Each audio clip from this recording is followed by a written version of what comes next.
Let's call the order is for the scheduled meeting stopping Tahoe Utility Center. Please join me in pledging. I pledge allegiance to the flag of the United States of America and to the republic for which it stands, one nation, under God, indivisible, with liberty and justice for all.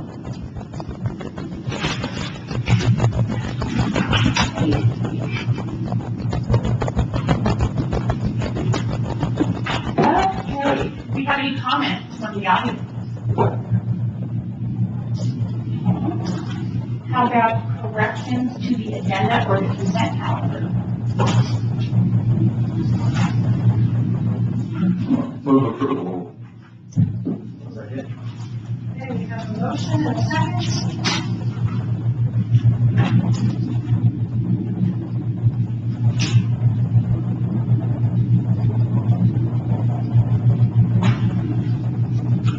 That motion passes unanimously. Okay, item 6A, Evo.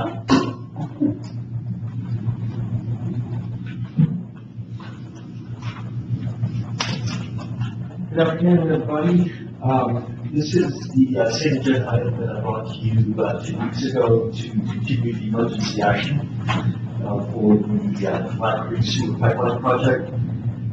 So this is going to stay in effect, I guess, through September 1st, and then hopefully at the September 15th meeting. When we have the project going, we'll be able to end this. So I ask for your vote to continue the emergency action for the Flat Creek Sewer Pipeline Project. Are we throwing recent rainstorms that have come up? Yes. Okay. Move approval. We have a motion and a second.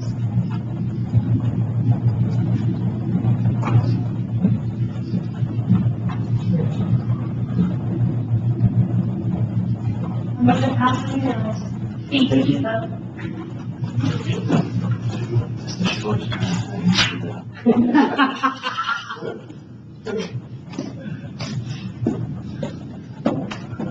Good afternoon.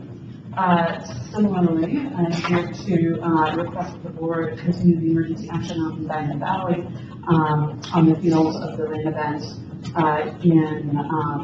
actually multiple rain events in August. We've been working with Alpine County on getting the declaration of an emergency moved forward by them. That did happen, and so Trevor's been working with Cal OES to define a scope and budget for emergency actions for clearing ditches and various things. I'm going to just call on Trevor to help me give you a bit more detail of it.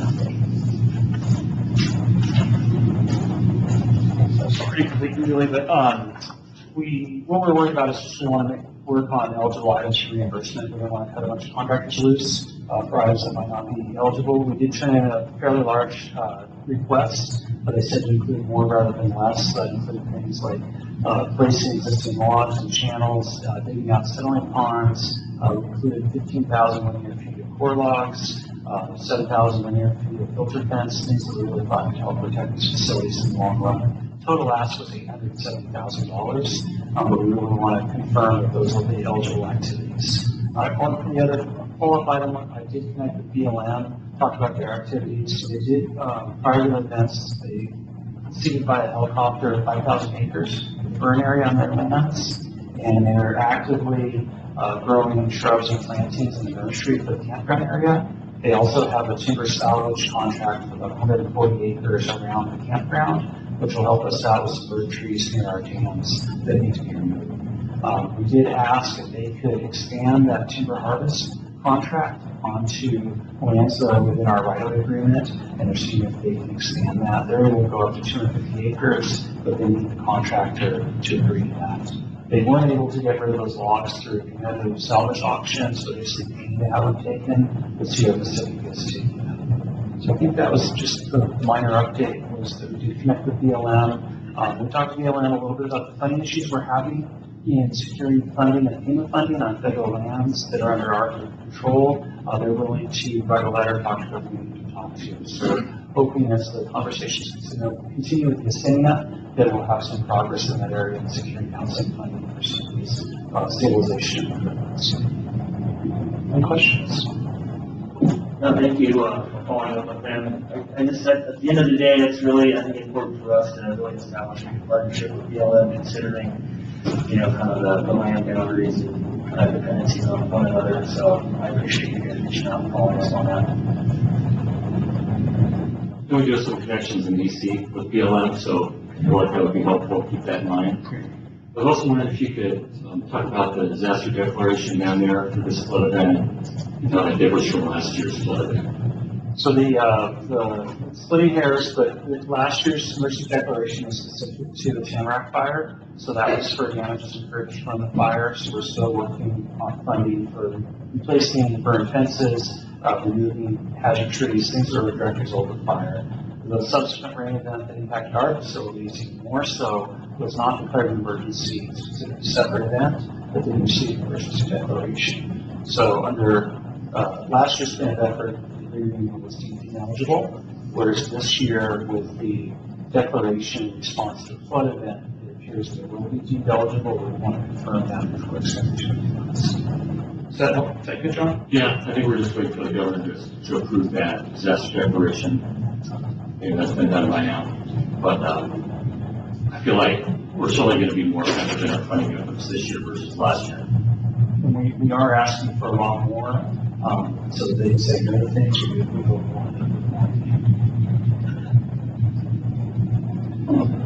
I know that we offer assistance to the city of Markville or town of Markville. Did we end up being asked to help them? We didn't see any responses. Think of that, but I think thanks again for attending that meeting, offering that assistance on our behalf, and the Board of Supervisors were there, and I think, You got mentioned in South Tapa now. yeah. I think Counters is working away. It's not fully open yet. I was just out at Christmas Valley with the pass, so there's still signs up, but they are working on access along faster than was originally occurred. Thank you, good work. All right, with that, I'd like to ask that you consider the emergency action to repair the Diamond Valley Ranch facilities per resolution 3230-22. So moved. Second. Motion and second.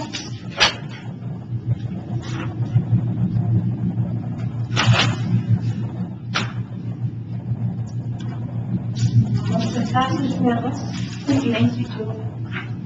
Okay, 6C, the Beaches Pump Station Rehabilitation Project.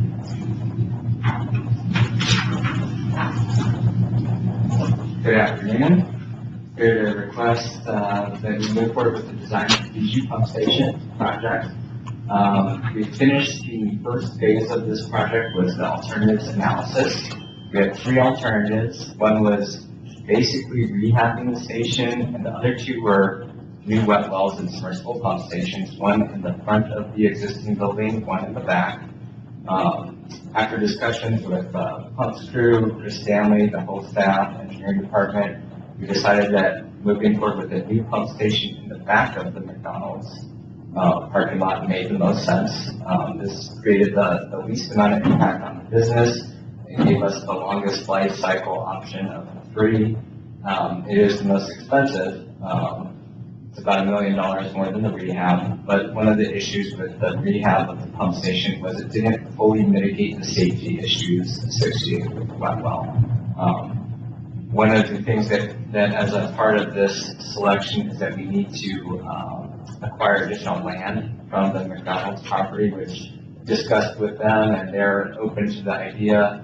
They definitely like us being in the back more than the front just because of the impact on their business. Yeah, I'm here to request moving forward with that. Part of this is that we will likely need to relocate their dumpster. So we do have some additional design services associated with the issue.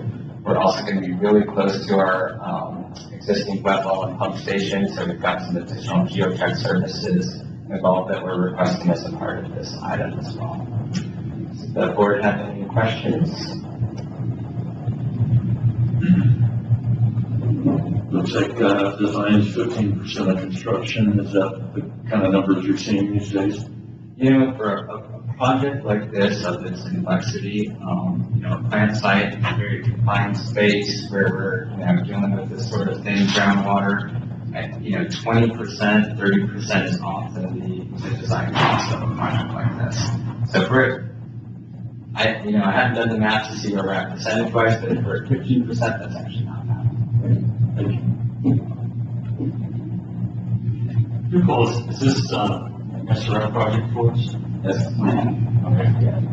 So, again, looking at a lot of funding coming in from DC, especially the Jobs Act, looking for opportunities to fund some grant monies. And the budget we're looking at is larger than what we have in the 10-year right now. And so when we do the next 10-year capital budget, we'll be using the new cost estimate to revise that budget moving forward. You guys good? Okay. With that, I'd like to request that the board approve the additional scope of work from Water Systems Consulting for design services for the BG Pump Station Rehabilitation Project. And 2, authorize the general manager to execute task order number 2, amendment A, in the amount of $479,002 for Water Systems Consulting to prepare the design bid documents for the BG Pump Station Rehabilitation Project. I'll second. We have a motion and a second. Thank you. Thank you.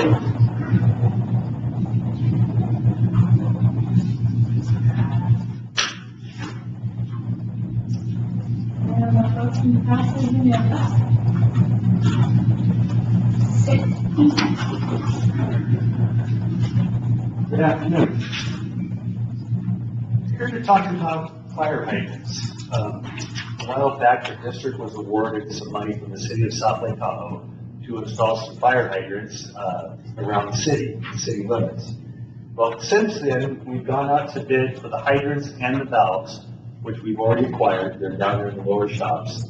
And here on July 20th, 22nd, we went out to bid again for all the accessories, the tapping saddles, T's, 90s, all the components that are used to install that fire hydrant.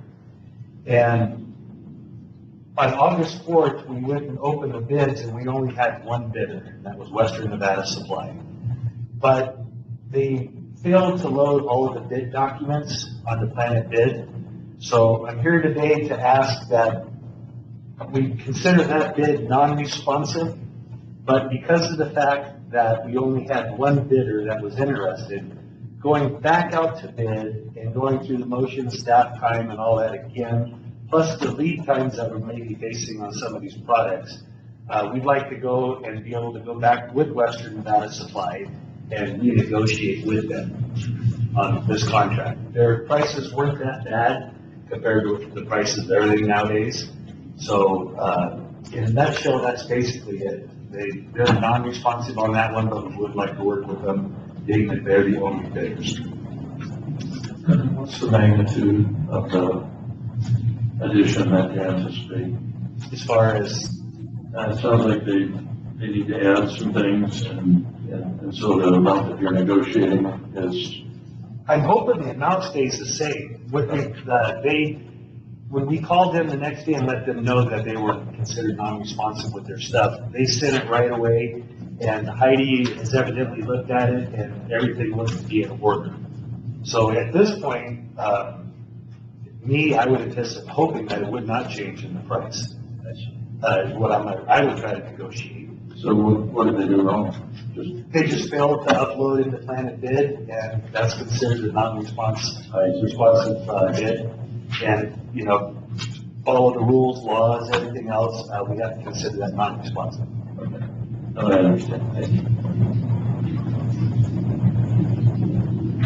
Any questions? Go ahead and sit back, this is a long one, I'll read it. Board action, find the bid from Western Nevada Supply Company non-responsive and reject the bid for the materials and accessories for installation of the fire hydrant assemblies. Number 2, find that rebidding materials and accessories for installation of fire hydrant assemblies would not be useful, desirable, or beneficial to the district based on supply chain difficulties